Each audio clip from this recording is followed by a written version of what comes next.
आज हम पढ़ेंगे अध्याय 2 हिस्ट्री का चैप्टर नंबर 2 जिसका नाम है आखेट खाद्य संग्रह से भोजन उत्पादक तक। आखेट मतलब होता है हंटिंग। खाद्य संग्रह यानी कि भोजन को इकट्ठा करना और भोजन उत्पादन यानी कि भोजन का उत्पादन खेती के द्वारा करना। तो इस चैप्टर में हम जानेंगे कि कैसे भोजन को संग्रह किया गया और फिर उसके बाद खेती करना प्रारंभ किया। तो शुरू करते हैं। आरंभिक मानव आखिर वे इधर उधर क्यों घूमते थे? देखिए, उस समय जो मानव थे वो एक जगह एक स्थान पर नहीं रहते थे, वो इधर से उधर घूमते रहते थे। इस उपमहाद्वीप में 20 लाख साल पहले रहा करते थे। तो ये डेट इम्पॉर्टेंट है, 20 लाख साल पहले, इसे नोट कर लीजिए। आज हम उन्हें आखेटक खाद्य संग्राहक के नाम से जानते हैं। आखेटक खाद्य संग्राहक यानी कि जो शिकार पर निर्भर थे और भोजन को इकट्ठा करते थे। भोजन का इंतजाम करने की विधि के आधार पर उन्हें इस नाम से पुकारा जाता है। आमतौर पर खाने के लिए वे जंगली जानवरों का शिकार करते थे, मछलियाँ और चिड़िया पकड़ते थे, फल मूल, दाने, पौधे, पत्तियाँ, अंडे इकट्ठे आदि किया करते थे। तो देखिए, वो ये सब इकट्ठे करते थे। अब हम जानेंगे कि उनका क्या ऐसे कौन से कारण थे जिसके कारण वे एक जगह से दूसरी जगह पर घूमते थे। पहला कारण यह है कि अगर वे एक ही जगह पर ज़्यादा दिनों तक रहते तो आसपास के पौधों, फलों और जानवरों को खाकर समाप्त कर देते थे। इसलिए और भोजन की तलाश में उन्हें और भोजन चाहिए, तो उसके लिए उन्हें दूसरी जगहों पर जाना पड़ता था।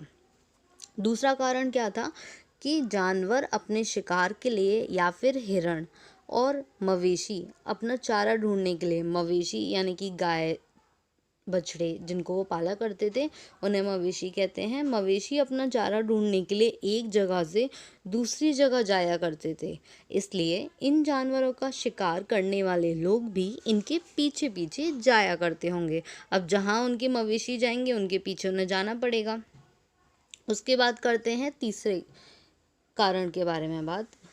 पेड़ों और पौधों में फल फूल अलग अलग मौसम में आते हैं, इसलिए लोग उनकी तलाश में उपयुक्त मौसम के अनुसार अन्य इलाकों में घूमते होंगे। तो जहाँ जैसा मौसम होगा उस इलाके में जाकर उन्हें घूमना पड़ता था।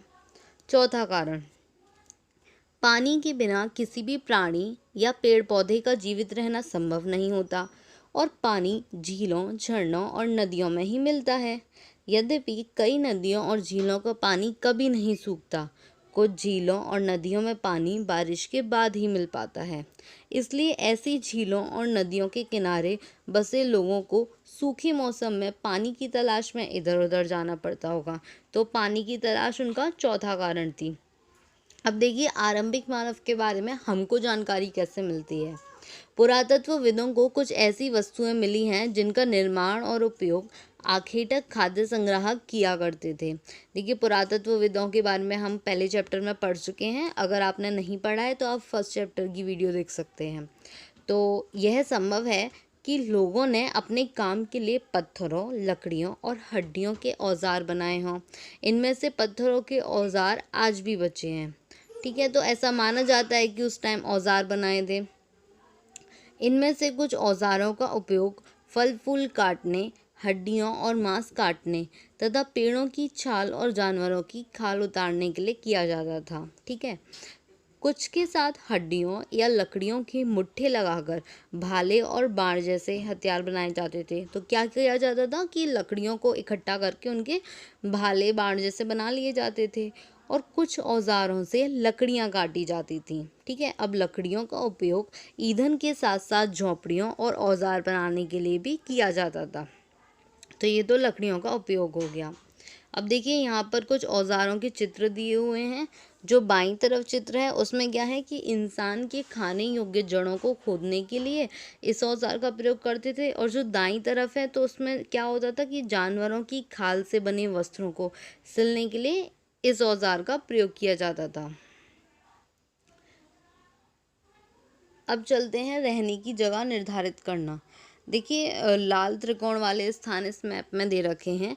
ये वो पुरा स्थल हैं जहाँ पर आखेटक खाद्य संग्राहकों के होने के प्रमाण मिले हैं। अगर हम देखें इसमें तो देखिए, एक तो है भीमबेटका, ये बहुत मशहूर प्लेस है, इसके बारे में हम आगे पढ़ेंगे।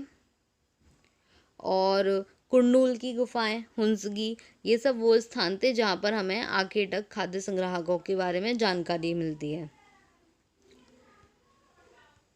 अब देखिए भीमबेटका के बारे में पढ़ते हैं। जो भीमबेटका है ना वो आधुनिक मध्य प्रदेश में यानी कि एमपी में स्थित है। इस पुराण स्थल पर गुफाएं व कंदराएं मिलती हैं। कंदराएं गुफाओं जैसी ही होती हैं। लोग इन गुफाओं में इसलिए रहते थे क्योंकि यहाँ उन्हें बारिश, धूप और हवाओं से राहत मिलती थी। लेकिन ये गुफाएं नर्मदा घाटी के पास हैं, ठीक है। चूँकि पत्थर के उपकरण बहुत महत्वपूर्ण थे, इसलिए लोग ऐसी जगह ढूंढते थे जहाँ अच्छे पत्थर मिल सकें। अब ये जो आपको पिक्चर दिखाई दे रही है ये शैल चित्रकला की है, यानी कि पत्थर पे बनी हुई चित्रकला है, ये ड्राइंग है। तो देखिए लोग जिन गुफाओं में रहते थे उनमें से कुछ दीवारों पर चित्र मिले हैं और कुछ सुंदर उदाहरण मध्य प्रदेश और दक्षिणी उत्तर प्रदेश मतलब दक्षिणी यूपी की गुफाओं के मिले चित्र भी हैं। तो इसमें क्या है, जंगली जानवरों का बड़ी कुशलता से सजीव चित्रण किया गया है। ये कुछ कंदराओं के पिक्चर हैं गुफाओं के। अब बात आती है पुरास्थल की कि पुरास्थल क्या होते हैं। देखिए पुरास्थल उस स्थान को कहते हैं जहां औजार, बर्तन और इमारतों जैसी वस्तुओं के अवशेष मिले हैं, ठीक है। अवशेष होते हैं कि उन वस्तुओं के बचे हुए या टूटे हुए कुछ पार्ट्स मिलना, वो अवशेष होते हैं। ऐसी वस्तुओं का निर्माण लोगों ने अपने काम के लिए किया था और बाद में वे उन्हें वहीं छोड़ गए। ये ज़मीन के ऊपर, अंदर और कभी कभी समुद्र और नदी के तल में भी पाए जाते हैं, ठीक है। अब हम पढ़ते हैं आग की खोज के बारे में। देखिए आग की खोज बहुत इम्पॉर्टेंट है, इसे ध्यान से देखिए। सबसे पहले जो आग की खोज की है ना, तो देखिए कुर्नूल गुफा जो हमने अभी पढ़ा था, कुर्नूल गुफा, यहाँ राख के अवशेष मिले हैं। इसका मतलब यह है कि आरंभिक लोग आग जलाना सीख गए। आग का इस्तेमाल कई कार्यों के लिए किया गया होगा, जैसे कि प्रकाश के लिए, मांस भूनने के लिए और खतरनाक जानवरों को दूर आदि भगाने के लिए। तो अगर आग की खोज के अवशेष सबसे पहले कहाँ मिले, तो कुर्नूल गुफा में मिले, ठीक है। अब हम पढ़ेंगे नाम और तिथियों के बारे में। देखिए ये बहुत इम्पोर्टेंट है। हम जिस काल के बारे में पढ़ रहे हैं, पुरातत्वविदों ने उनके बड़े बड़े नाम रखे हैं। आरंभिक काल को वे पुरापाषाण काल कहते थे। तो जो पहला काल था वो कौन सा था, पुरापाषाण काल। यह दो शब्दों पुरा यानी कि प्राचीन और पाषाण यानी कि पत्थर, स्टोन से बना है। यह नाम पुरास्थलों से प्राप्त पत्थर के औजारों के महत्व को बताता है, क्योंकि हमें जो औजार प्राप्त हुए हैं वो पत्थरों के प्राप्त हुए हैं, ठीक है। पुरापाषाण काल 20 लाख साल पहले से 12,000 साल पहले के दौरान माना जाता है। तो इसकी टाइमिंग कितनी है, 20 लाख साल पहले से 12,000 साल पहले तक, ठीक है। इस काल को भी 3 भागों में विभाजित किया गया है। इसके आगे चल के और 3 पार्ट्स हैं, आरंभिक, मध्य और उत्तर पुरापाषाण युग। मानव इतिहास की लगभग 99% कहानी इसी काल के दौरान घटित हुई है। अब उसके बाद में अभी हमने पढ़ा पुरापाषाण काल के बारे में, अब हम पढ़ते हैं मध्य पाषाण युग के बारे में। जिस काल में पर्यावरणीय बदलाव मिलते हैं, यानी कि जिस मौसम में तेज़ी से बदलाव आने लगा, तो वो था मध्य पाषाण युग, और इसको हम मेसोलिथ भी कहते हैं। मेसोलिथ इम्पॉर्टेंट है, नोट कर लेना। इसका समय लगभग 12,000 साल पहले से 10,000 साल पहले तक माना गया है।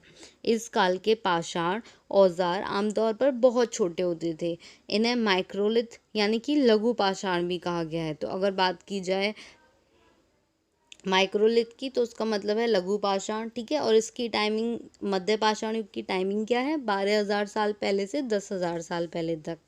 प्राय इन औजारों में हड्डियों और लकड़ियों के मुट्ठे लगे हंसियाँ और आरी जैसे औजार मिलते हैं। हंसियाँ और आरी औजार हैं, है ना। साथ साथ पुरापाषाण युग वाले औजार भी इसी दौरान बनाए गए थे। अब अगला युग जो है वो हमारा तीसरा है नवपाषाण युग, और इसकी शुरुआत लगभग 10,000 साल पहले से होती है। तो ये कब से है, 10,000 साल पहले से अब तक, ठीक है। तो ये नवपाषाण युग है। ये तीनों युग बहुत इंपॉर्टेंट है। उसके बाद हम बात करते हैं बदलती जलवायु की।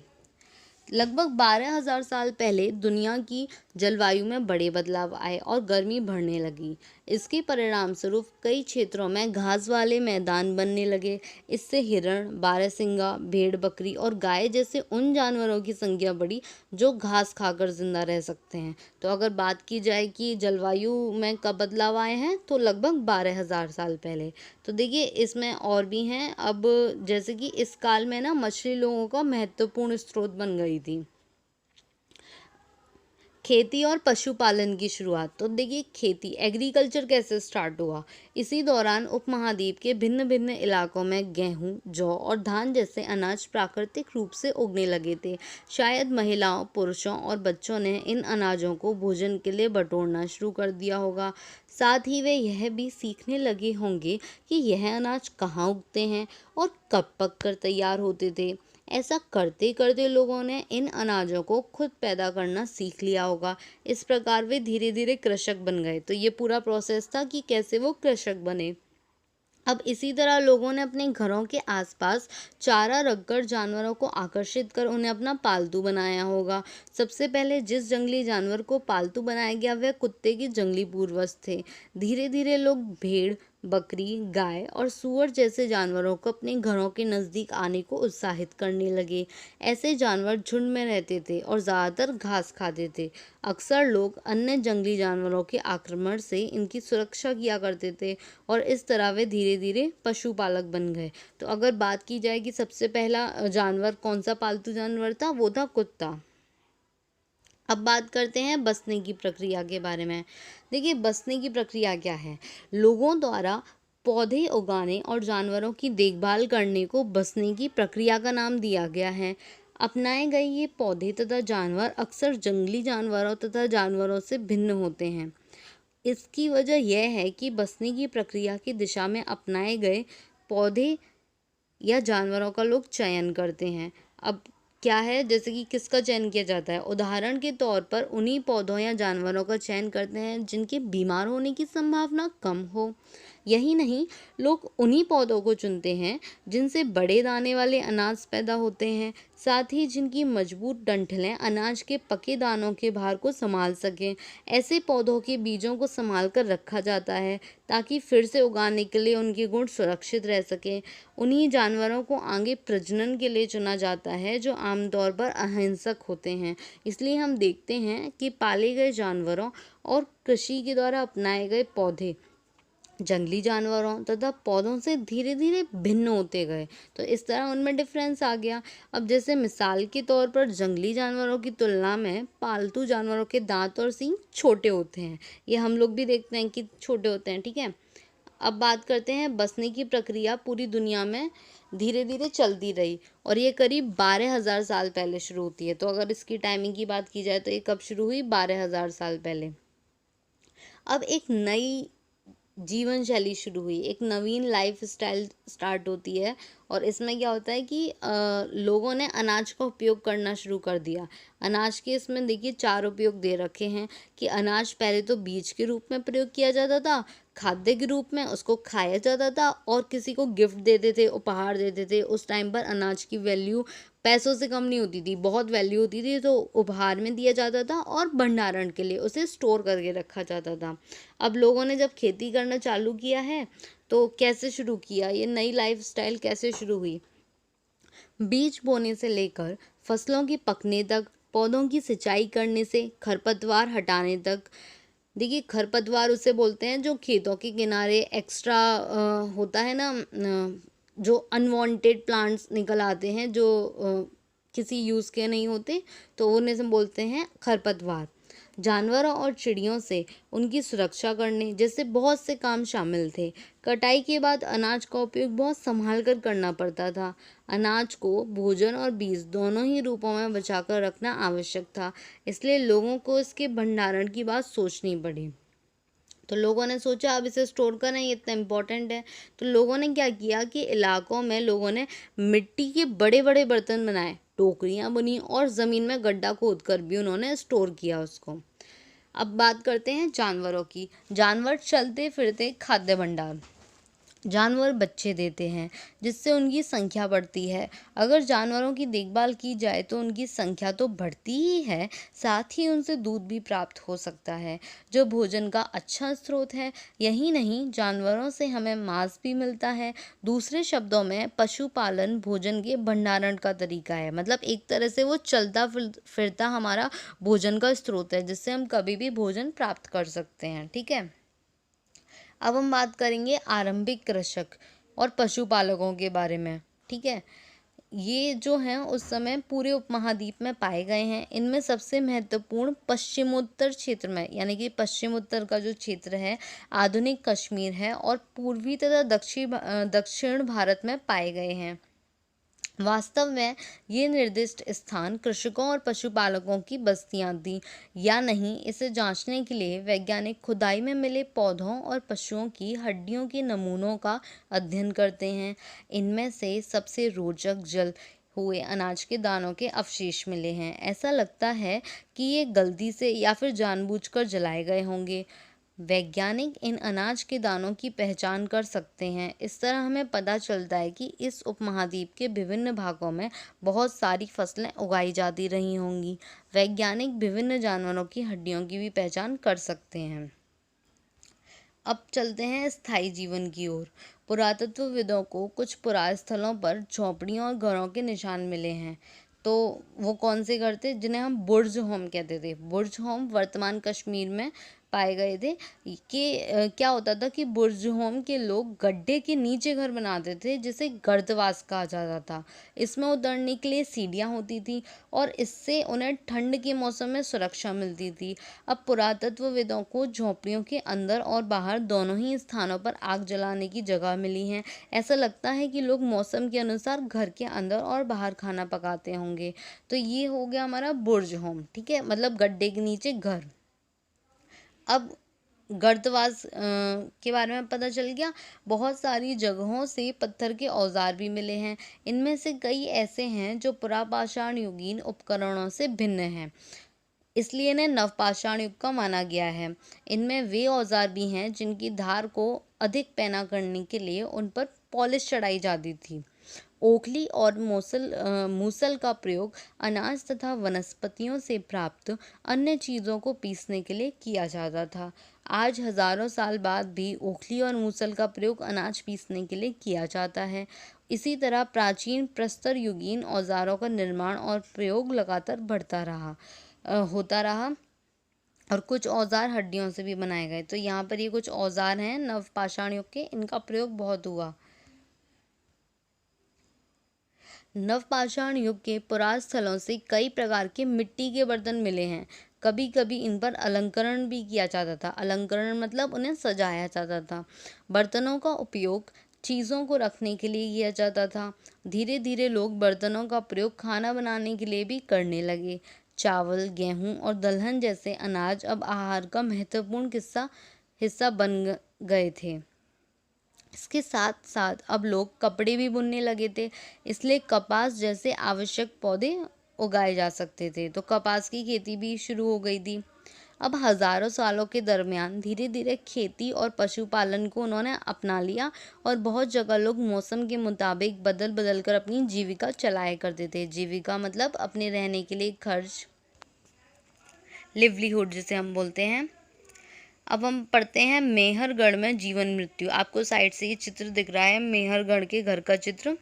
तो यह ईरान में सबसे महत्वपूर्ण रास्ते बोलन दर्रे के पास एक हरा भरा समतल स्थान है। किस दर्रे के पास? बोलन दर्रे के पास।